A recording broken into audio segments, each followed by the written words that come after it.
So Lee and Lee posted up, we have our Facebook family page, and they were like, hey, we're doing speeches. And Lee probably had to Lee that like our family likes to talk a lot. And so they were like, you guys aren't doing speeches in the wedding, right? Only people that we're gonna allow time to do speeches are gonna get to do speeches. So they're like, we have the rehearsal. We're gonna give you guys time to do a speech. And I'm like, all right, cool. That's cool, right? I wasn't planning to do one. Talking to my wife, and I was like, should I do one? I was like, yeah, you should. I was like, all right, what should I say? And she was like, I don't know, no lectures, right? Because we just were like, that's what we do, we lecture. But I got a slice of this. So a part of me is sad that I didn't get to see you grow up. Mainly because I was already married, and then my family started, and then also because we're not asking how people had taken you guys to be their own outdoor programs.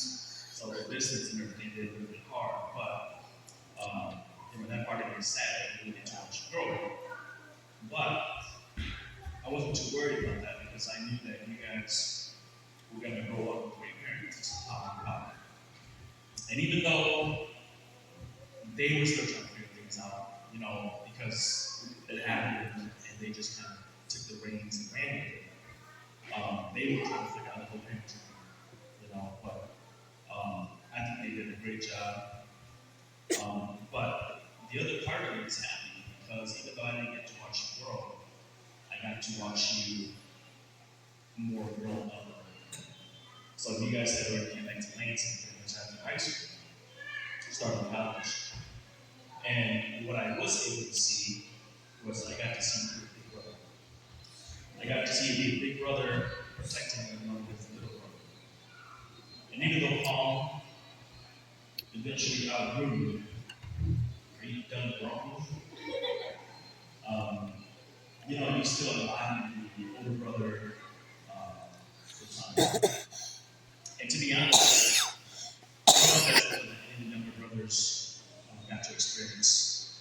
Now, don't get me wrong, the older brothers, I think they did a great job, but you did, and you still do more for Paul than I did for the younger brothers. So I'm speaking of my family. I mean, you did things like making sure Paul was fed, making sure Paul had clothes, making sure Paul wasn't forgotten. I mean, I don't know what else you did, but when I watch your relationship with you, I get to enjoy the fact that you really lived out. You put him before yourself, and that's what the brothers are supposed to do.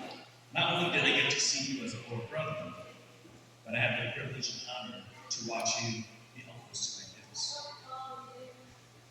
With me still trying to figure out my schooling at the time, my job situation, you were there for my kids, and you were there as a father figure. You did things like took them out to play volleyball, trained them. You took them out to the youth groups, granted you were the president. But then you also just hung out where you were being an uncle to me. So thank you for being an awesome uncle, for being an awesome uncle to me. And I hope that one day we can repay you for us. With that being said, there's a saying that there's a reason for everything. I think a big reason for you taking the opportunity, not just having the opportunity, but also taking the opportunity to care for another person at home. And take the opportunity to have fun with kids is Chong. Chong is a reason. God good and has brought someone into your life. And all that you've done up to this point, being a protector, being a provider, being in that position, was a revelation for her. My kids is going to be for the next step in your relationship. But, so I'm happy that you got to do that, happy that I got to see that. So Lee, Chong, all I can say is thank you. Thank you for choosing my brother. Thank you for loving him. And I've said this before, and I'll say it again. It makes me so happy to see it happen. If ever it annoys you, if ever it gives you a hard time, my wife and I were here for you. We are mom and dad where we are on your side. Okay? So let us know whenever he makes it hard for you, and we'll take care of it. Lee, I guess we're here for you too. To be fair, we're here for you too. Much of that. Not that you guys don't already know this, because you guys are older and you guys already know these things, but I'm going to give you a little bit. So marriage is hard, but it is also beautiful. There's going to be times where it's up, it's down. It's going to be times when you're happy, when you're sad. It's going to be times when you laugh, times when you cry. There's going to be times of brokenness and times of richness, both materialistically and not. As I grow older, I start to really understand what parents say when they say things like, "Well, should they?